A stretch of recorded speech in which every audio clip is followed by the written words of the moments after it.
गुरु जी शुक्राना गुरु जी, मेरी प्यारी संगत जी, गुरु जी का अनंत अनंतम शुक्राना। संगत जी, गुरु जी के आशीर्वाद से हम शिव पुराण का पाठ आपके सामने लेके आ रहे हैं, जो कि काफ़ी दिनों से चल रहा है चैनल पे। हम माफ़ी चाहेंगे अगर आपको कुछ समझ में नहीं आ रहा उसके लिए, तो गुरु जी से भी माफ़ी चाहेंगे। गुरु जी, अगर हमसे कोई गलती हो रही है तो, ताकि संगत जी, क्योंकि पाठ की सेवा कुछ रेगुलर नहीं हो पा रही, क्योंकि आंटी जी के बीच में तबीयत खराब हो गई थी। तो संगत जी, अब आंटी जी रेगुलर भी अपने पाठ की सेवा कर रही है, तो संगत जी आप भी पूरी सेवा को अच्छे से स्वीकार कीजिए। हर पाठ को एंड तक जरूर सुनिए, अपनी ब्लेसिंग्स जरूर लीजिए और प्यारा सा कमेंट जरूर कीजिए। जय गुरु जी, शुक्राना गुरु जी। चैनल को सब्सक्राइब करके बेल आइकन को प्रेस जरूर कर लीजिए और आगे शेयर जरूर करना। जय गुरु गुरु जी। जी शुक्राना गुरु जी, अनंतम अनंतम शुक्राना गुरु जी। गुरु महाराज जी के चरणों में सादर प्रणाम, शत शत नमस्कार और शुक्राना। गुरु महाराज, प्यारे संगत जी, जय गुरु जी। अंकित अंकल जी, आपको भी जय गुरु जी। गुरु महाराज, बहुत बहुत शुक्राना हर चीज़ के लिए, बहुत बहुत शुक्राना शिव पुराण का पाठ प्लस करने के लिए। चलिए संगत जी, विघ्नहर्ता गणेश से पहले हम प्रार्थना करते हैं कि वो हमारा सारे विघ्न हरे और हमें सद्बुद्धि प्रदान करें। ओम नमः शिवाय। शिव जी सदा सहाय। ओम नमः शिवाय। गुरु जी सदा सहाय। जय गुरु जी, शुक्राना गुरु जी। शिव पुराण रुद्र संहिता। श्री विष्णु और देवताओं से अपराजित दधीचि का उनके लिए शाप और शुभ पर अनुग्रह। ब्रह्मा जी कहते हैं, नारद, भक्त वत्सल भगवान विष्णु राजा शुभ का हित साधन करने के लिए ब्राह्मण का रूप धारण करके दधीचि के आश्रम पर गए।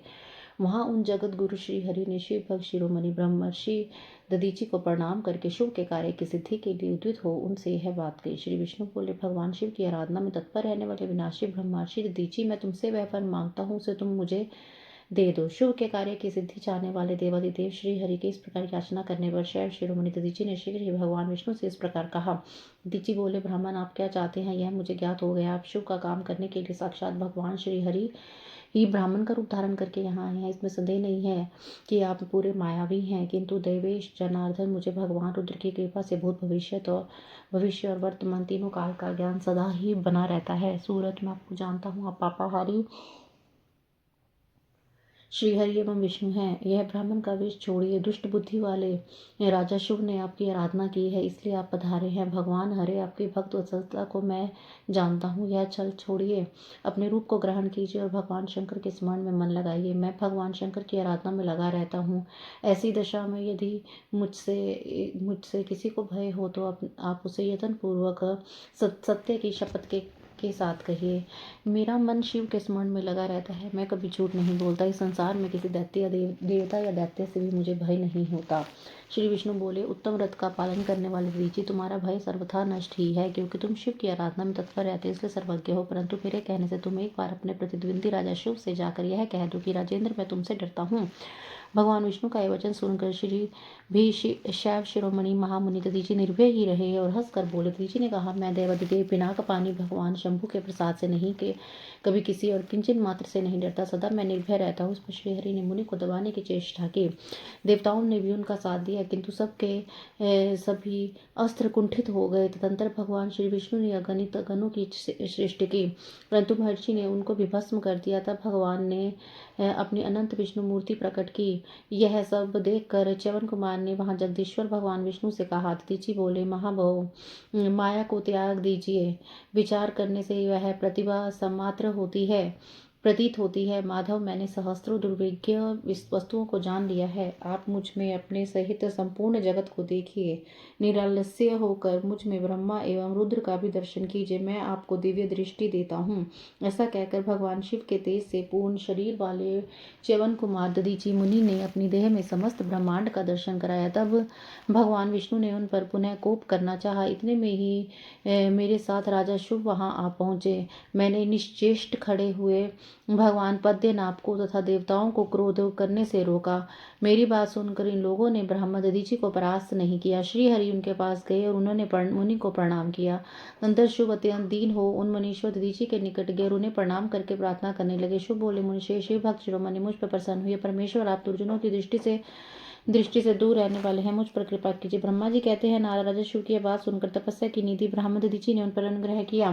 तत्पश्चात श्री विष्णु आदि को देखकर वे मुनि क्रोध से व्याकुल हो गए। मनि मन शिव का स्मरण करके विष्णु तथा देवताओं को शाप देने लगे। दधीचि ने कहा, देवराज इंद्र सहित देवताओं और मुनीश्वर, तुम लोग रुद्र की क्रोधाग्नि से श्री विष्णु तथा अपने गणों सहित परास्त और ध्वस्त हो जाओ। देवताओं को इस तरह शाप दे शिव की ओर देख कर देवताओं और राजाओं के पूजनीय दुष्श्रेष्ठ दधीचि ने कहा, राजेंद्र, ब्राह्मण ही बली और प्रभावशाली होते हैं। ऐसा स्पष्ट रूप से कहकर ब्राह्मण दधीचि अपने आश्रम में प्रविष्ट हो गए। फिर दधीचि को नमस्कार मात्र करके शुभ अपने घर चले गए।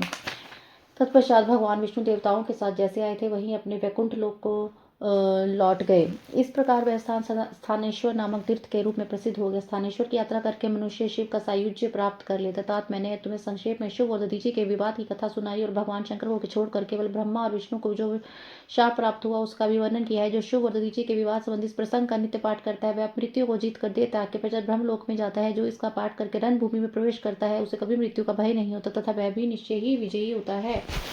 संगत जी, यहीं पे ही गुरुजी ने आज का अध्याय समाप्त कराया है बिना किसी रुकावट के। गुरुजी को बहुत बहुत शुक्राना। इस पाठ का श्रवण करते रहिए। बहुत बहुत शुक्राना। जय गुरुजी।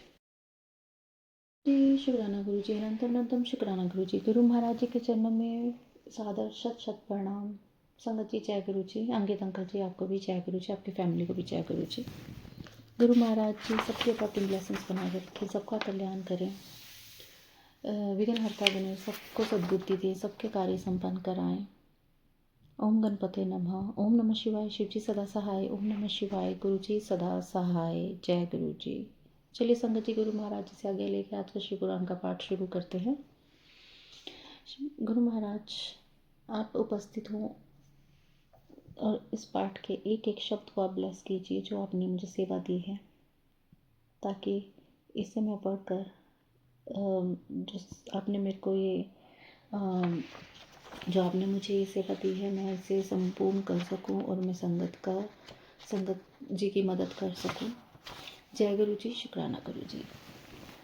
शिव पुराण रुद्र संहिता। देवताओं सहित ब्रह्मा का विष्णु लोक में जाकर अपना दुख निवेदन करना। श्री विष्णु का उन्हें शिव से क्षमा मांगने की अनुमति दे उनको साथ ले कैलाश पर जाना तथा भगवान शिव से मिलना। नारद जी ने कहा, विधाता है महाप्रज्ञ, आप शिव तत्व का साक्षात्कार करने वाले हैं। आप यह बड़ी अद्भुत एवं रमणीय शिव लीला सुनाई है। तात वीरभद्र जब दक्ष के यज्ञ का विनाश करके कैलाश पर्वत पर चले गए तब क्या हुआ यह हमें बताइए। ब्रह्मा जी बोले, नारद, रुद्रदेव के सैनिकों ने जिनके अंग भंग कर दिए थे वे समस्त पराजित देवता और मुनि उस समय मेरे लोक में आए। वहां मुझ स्वयंभू को नमस्कार करके सबने बारंबार मेरा स्तवन किया, फिर अपने विशेष क्लेश को पूर्ण रूप से सुनाया।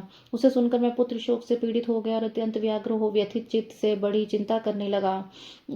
फिर मैंने भक्ति भाव से भगवान विष्णु का स्मरण किया। इससे मुझे समयोचित ज्ञान प्राप्त हुआ। तदंतर देवताओं और मुनियों के साथ मैं विष्णु लोक में गया और वहां भगवान विष्णु को नमस्कार एवं नाना प्रकार के स्तोत्र और उनकी स्तुति करके उनसे अपना दुख निवेदन किया। मैंने कहा, देव, जिस तरह से भी यज्ञ पूर्ण हो, यजमान जीवित हो और समस्त देवता तथा मुनि सुखी हो जाएं वैसा उपाय कीजिए। देव रमानाथ, देव सुखदायक विष्णु, हम देवता और मुनि निश्चय ही आपकी शरण में आए हैं। मुझ ब्रह्मा की बात सुनकर भगवान लक्ष्मीपति विष्णु, जिनका मन सदा शिव में लगा रहता है और जिनके हृदय में कभी दीनता नहीं आती, शिव का स्मरण करके इस प्रकार बोले। श्री विष्णु ने कहा, देवताओं, परम समर्थ तेजस्वी पुरुष से कोई अपराध बन जाए तो भी उसके बदले में अपराध करने वाले मनुष्यों के लिए वह अपराध मंगलकारी नहीं हो सकता। विधाता है, समस्त देवता परमेश्वर शिव के अपराधी हैं, क्योंकि इन्होंने भगवान शंभु को यज्ञ का भाग नहीं दिया।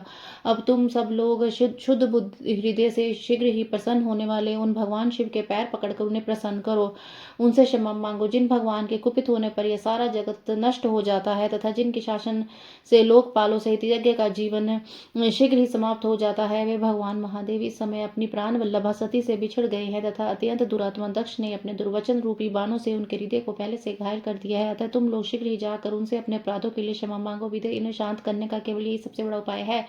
मैं समझता हूँ ऐसा करने से भगवान शंकर को संतोष होगा। यह मैंने सच्ची बात कही है। ब्राह्मण, मैं भी तुम सब लोगों के साथ शिव के निवास स्थान पर चलूंगा और उनसे क्षमा मांगूंगा। देवता आदि सहित मुझ ब्रह्मा को इस प्रकार आदेश देकर श्री हरि ने देवगणों के साथ कैलाश पर्वत पर जाने का विचार किया। तदंतर देवता, मुनि और प्रजापति आदि जिनके स्वरूप है वे श्री हरि उन सबको साथ लेकर वैकुंठ वैकुंठ धाम से भगवान शिव के शुभ निवास गिरिश्रेष्ठ कैलाश को गए। कैलाश भगवान शिव को सदा ही अत्यंत प्रिय है। मनुष्य से भिन्न किन्नर अप्सराएं और योग्य सिद्ध महात्मा पुरुष उसका भली भांति सेवन करते हैं तथा उस पर वह पर्वत बहुत ही ऊंचा है। उसके निकट रुद्रदेव के मित्र कुबेर की अलका नामक महादिव्य एवं रमणीय पुरी है, जिसे सब देवताओं ने देखा। उस पुरी के पास ही सौगंधिक वन भी देवताओं की दृष्टि में आया, जो सब प्रकार के वृक्षों से हरा भरा एवं दिव्य था। उसके भीतर सर्वत्र सुगंध फैलाने वाले सौगंधिक नामक कमल खिले हुए थे। उसके बाहर भाग में नंदा और अलकनंदा, ये दो अत्यंत पावन दिव्य सरिताएं बहती हैं, जो दर्शन मात्र से प्राणियों के पाप हर लेती हैं। यक्ष राज कुबेर की अलकापुरी और सौगंधिक वन को पीछे छोड़कर आगे बढ़ते हुए देवताओं ने थोड़ी दूरी पर शंकर जी के वट वृक्ष को देखा। उसने चारों ओर अपनी अविचल छाया फैला रखी थी। वह वृक्ष 100 योजन ऊंचा था और उसकी शाखाएं 75 योजन तक फैली हुई थी। उस पर कोई घोंसला नहीं था और ग्रीष्म का ताप तो उससे सदा दूर रहता था। बड़े पुण्यात्मा पुरुषों को उसका दर्शन हो सकता है। वह परम रमणीय और अत्यंत पावन है। वह दिव्य वृक्ष भगवान शंभु का योग स्थल है, योगी के द्वारा सेव्य और परम उत्तम है। मुमुक्षुओं के आश्रयभूत उस महायोग में वट वृक्ष के नीचे विष्णु आदि सब देवताओं ने भगवान शंकर को विराजमान देखा। मेरे पुत्र महासिद्ध सनकादि, जो सदा शिव भक्ति तत्पर एवं शांत हैं, बड़ी प्रसन्नता के साथ उनकी सेवा में बैठे थे। भगवान शिव का शरीर परम शांत दिखाई देता था। उनके सखा कुबेर, जो गुहा को राक्षसों के स्वामी हैं, अपने सेवागरों तथा कुटुंबी जनों के साथ सदा विशेष रूप से उनकी सेवा किया करते हैं। वे परमेश्वर शिव उस समय तपस्वी जनों को परम प्रिय लगने वाला सुंदर रूप धारण किए बैठे थे।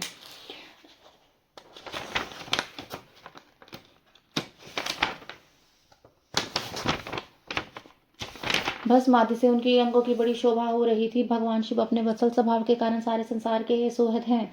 नारद, उस दिन वे कुशासन पर बैठे थे और सब संतों के सुनते हुए तुम्हारे प्रश्न करने पर तुम्हें उत्तम ज्ञान का उपदेश दे रहे थे। वे बायां चरण अपनी दाईं जांघ पर और बायां हाथ बाएं घुटने पर कलाई में रुद्राक्ष की माला डाले सुंदर तर्क मुद्रा से विराजमान थे।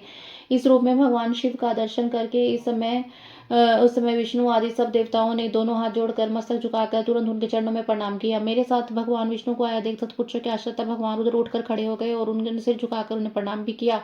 फिर विष्णु आदि सभी देवताओं ने जब भगवान शिव को प्रणाम किया तो उन्होंने मुझे नमस्कार किया। ठीक उसी तरह जैसे लोगों को उत्तम गति प्रदान करने वाले भगवान विष्णु प्रजापति कश्यप को प्रणाम करते हैं, तत्पश्चात देवताओं, सिद्धों, गणाधीशों और महर्षियों से नमस्कृत तथा स्वयं भी श्री विष्णु को और मुझको नमस्कार करने वाले भगवान शिव ने श्री हरि से आदरपूर्वक वार्तालाप आरंभ किया। जय गुरु जी, शुक्राना गुरु जी। आज का अध्याय संगत जी यहीं समाप्त हुआ। मैं कल फिर एक नए अध्याय के साथ आऊंगी। ओम नमः शिवाय। शिव जी सदा सहाय। ओम नमः शिवाय। गुरु जी सदा सहाय। गुरु महाराज, कोई भूल चूक कोई त्रुटि हो तो मुझे क्षमा कीजिएगा। जय गुरु। शुक्राना गुरु जी। अनंतम शुक्राना गुरु महाराज। गुरु महाराज जी के चरणों में बहुत बहुत शुक्राना, सत प्रणाम। संगत जी जय गुरु जी। आशा करती हूँ कि गुरु महाराज ने आपको स्वस्थ रखा है, आपके ऊपर अपनी ब्लेसिंग्स की वर्षा बरसा रहे हैं। अंकित अंकल जी, आपको भी जय गुरु जी और बहुत बहुत थैंक यू। संगत जी चलिए विघ्नहर्ता गणेश जी से प्रार्थना करें कि हमारे सारे कार्य संपन्न कराएं। ओम गणपते नमः, ओम गणेशाय नमः और ओम नमः शिवाय। शिव जी सदा सहाय। ओम नमः शिवाय। गुरु जी सदा सहाय। संगत जी, ये शिव पुराण का पाठ जो हमें ब्लेस हुआ है, ये हमारे ही कल्याण के लिए है। इसे सुनते रहिए, अपना कल्याण कराते रहिए, अपने बुरे कर्म कटवाते रहिए। जब बुरे कर्म कटेंगे तभी हमें आप जो हमारी इच्छाएं हैं गुरु महाराज जी वो पूर्ण करेंगे। पहले वो हमें हेल्थ ब्लेस करते हैं, आप सब जानते हैं, उसके बाद वो हमें वेल्थ ब्लेस करते हैं। तो संगत जी हमेशा दूसरों के लिए मांगिए, गुरु महाराज जी आपको सब कुछ देंगे जो आपको चाहिए। दूसरों के लिए अच्छा सोचिए, दूसरों के लिए अच्छा मांगिए। महाराज जी से एक प्रार्थना कीजिए कि हमेशा हम उन्हीं के साथ जुड़े रहें। और ये शिव पुराण का पाठ चलिए शुरू करते हैं। मुझसे कोई त्रुटि, कोई भूल चूक, कोई गलती हो तो गुरु महाराज जी मुझे माफ़ करना। संगत जी आप भी मुझे माफ़ करना।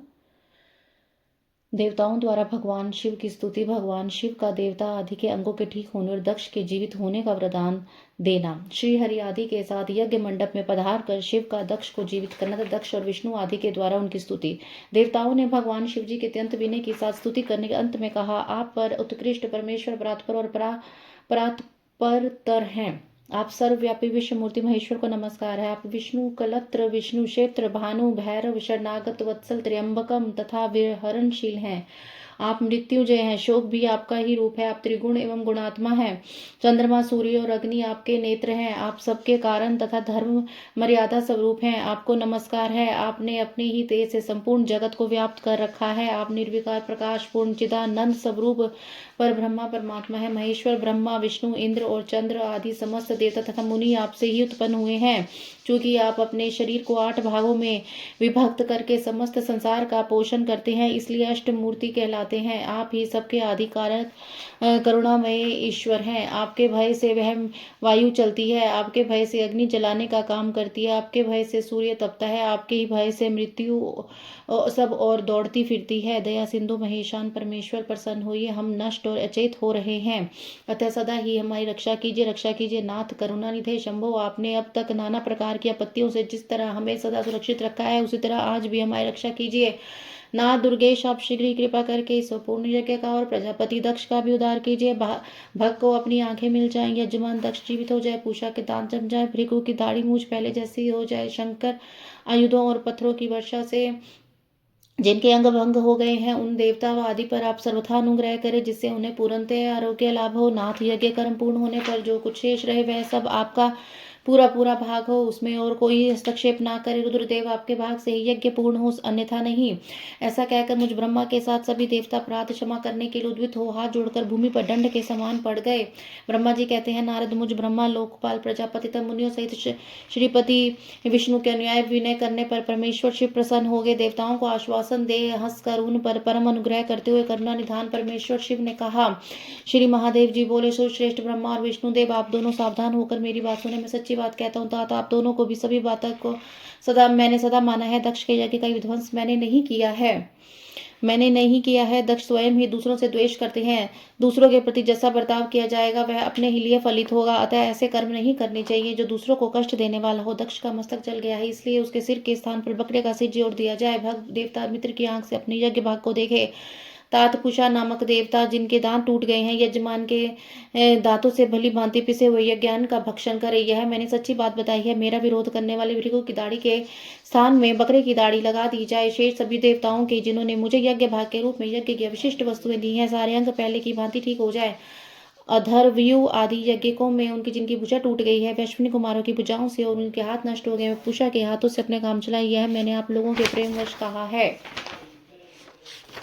तर्जनी को अंगूठे से जोड़कर अन्य उंगलियों को आपस में मिलाकर फैला देने से जो बंध सिद्ध होता है वह तर्क मुद्रा कहते हैं। इसी का नाम ज्ञान मुद्रा भी है। परम द्वेष्टि परेशान यदात्मन हस्त विश्यति परेशान कलेदनम कर्म न कार्यम तत्कदाचन। ब्रह्मा जी कहते हैं, नारद, ऐसा कहकर वेद का अनुसरण करने वाले सुर सम्राट चराचर पति दयालु परमेश्वर महादेव जी चुप हो गए। भगवान शंकर का वह भाषण सुनकर श्री विष्णु और ब्रह्मा सहित संपूर्ण देवता संतुष्ट हो उन्हें तत्काल साधुवाद देने लगे। तदंतर भगवान शंभु को आमंत्रित करके मुझ ब्रह्मा और देवर्षियों के साथ श्री विष्णु अत्यंत हर्षपूर्वक पुनः दक्ष की यज्ञशाला की ओर चले। इस प्रकार उनकी प्रार्थना से भगवान शंभु विष्णु आदि देवताओं के साथ कनखल में स्थित प्रजापति दक्ष की यज्ञशाला में पधारे। उस समय रुद्रदेव ने वहां का यज्ञ विशेष देवता द्वारा जो वीरभद्र के साथ विध्वंस किया था उसे देखा। स्वाहा स्वधा पूषा तुष्टि धृति सरस्वती अन्य समस्त ऋषि पितर अग्नि तथा अन्य बहुत से यक्ष गंधर्व और राक्षस वहां पड़े थे। उनमें से कुछ लोगों के अंग तोड़ डाले गए थे, कुछ लोगों के बाल नोच लिए गए थे और कितने भी समरांगण में अपने प्राणों से हाथ धो बैठे थे। उस यज्ञ की वैसी दुर्वस्था देखकर भगवान शंकर ने अपने गणनायक पहाड़ पर कमी वीरभद्र को बुलाकर हंसते हुए कहा, माँ बाबू वीरभद्र, यह तुमने कैसा काम किया है? तुमने थोड़ी देर में देवता तथा ऋषि आदि को बड़ा भारी दंड दिया है। वत्स, जिसने ऐसा द्रोहपूर्ण कार्य किया है, इस विलक्षण यज्ञ का आयोजन किया है और जिससे फल मिला है, उस दक्ष को शीघ्र यहाँ ले आओ। भगवान शंकर के ऐसा कहने पर वीरभद्र ने बड़ी उतावली के साथ दक्ष का धड़ लाकर उसके सिर के सामने डाल दिया। दक्ष के शव को सिर से रही देख लोक कल्याणकारी भगवान शंकर ने आगे खड़े हुए वीरभद्र से हंसकर पूछा, दक्ष का सिर कहाँ है? तब प्रभावशाली वीरभद्र ने कहा, प्रभु शंकर, मैंने तो इस समय दक्ष के सिर को आग में होम दिया था। वीरभद्र की बात सुनकर भगवान शंकर ने देवताओं को प्रसन्नतापूर्वक ऐसी आज्ञा दी जो पहले दे रखी थी। भगवान भव ने उस समय जो कहा उसकी मेरे द्वारा पूर्ति कराकर श्री हरि आदि सभी देवताओं ने भृगु आदि सबको शीघ्र ही ठीक कर दिया। तदंतर शंभु के आदेश से प्रजापति के धड़ से तथा के साथ यज्ञ पशु बकरे का सिर जोड़ दिया गया। उस सिर के जोड़े जाते ही शंभु की शुभ दृष्टि पड़ने के कारण प्रजापति के सिर में प्राण आ गए। तत्काल सोकर जगे हुए पुरुष की भांति उठकर खड़े हो गए। उठते ही उन्होंने अपने सामने करुणानिधि भगवान शंकर को देखा। देखते ही दक्ष के हृदय में प्रेम उमड़ आया। उस प्रेम ने उनके अंतःकरण को निर्मल एवं प्रसन्न कर दिया। पहले महादेव जी से द्वेष करने के कारण उनका अंतःकरण मलिन हो गया था, परंतु उस समय शिव के दर्शन से वे तत्काल शरद ऋतु के चंद्रमा की भांति निर्मल हो गए। उनके मन में भगवान शिव की स्तुति करने का विचार उत्पन्न हुआ, परंतु वे अनुरागाधिक्य के कारण अपनी मरी हुई पुत्री का स्मरण करके व्याकुल हो जाने के कारण तत्काल उनका स्तवन न कर सके। थोड़ी देर बाद मन स्थिर होने पर दक्ष ने लज्जित होकर लोक शंकर शिव शंकर को प्रणाम किया और उनकी स्तुति आरंभ की। उन्होंने भगवान शंकर की महिमा गाते हुए बारंबार उन्हें प्रणाम किया। फिर अंत में कहा, परमेश्वर, आपने ब्रह्मा होकर सबसे पहले आत्म तत्व का ज्ञान प्राप्त करने के लिए अपने मुख से विद्या, तप और व्रत धारण करने वाले ब्राह्मणों को उत्पन्न किया था। जैसे ग्वाला लाठी लेकर गौओं की रक्षा करता है, उसी प्रकार मर्यादा का पालन करने वाले परमेश्वर दंड धारण किए उन साधु ब्राह्मणों की सभी विपत्तियों से रक्षा करते हैं। मैंने दुर्वचन रूपी बाणों से आप परमेश्वर को बीन डाला था, फिर भी आप मुझ पर अनुग्रह करने के लिए यहाँ आ गए हैं।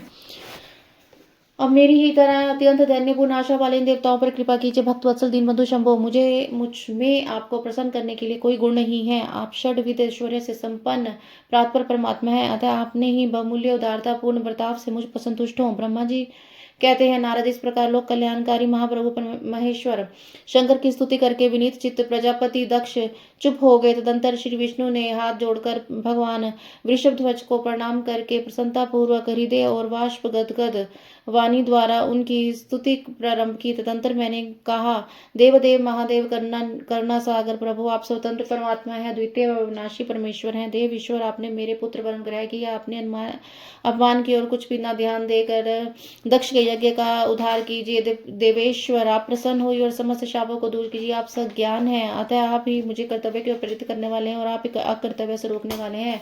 महामुनि, इस प्रकार परम महेश्वर की स्तुति करके मैं दोनों हाथ जोड़कर मस्तक झुकाकर खड़ा हो गया। तब सुंदर विचार रखने वाले इंद्र आदि देवता और लोकपाल शंकर देव की स्तुति करने लगे। उस समय भगवान शिव का मुखारविंद प्रसन्नता से खिल उठा था। इसके बाद प्रसन्नचित हुए समस्त देवताओं, दूसरे दूत सिद्धों, ऋषियों और प्रजापति ने भी शंकर जी का हर्ष स्तवन किया। इसके अतिरिक्त उपदेवों, नागों और सदस्यों तथा ब्राह्मणों ने पृथक पृथक प्रणाम पूर्वक बड़े भक्ति भाव से उनकी स्तुति की। जय गुरु जी, शुक्राना गुरु जी। संगत जी, आज का शिव पुराण का पाठ यहीं समाप्त होता है। पाठ सुनते रहिए, अपना कल्याण कराते रहिए, गुरु महाराज जी की ब्लेसिंग लेते रहिए।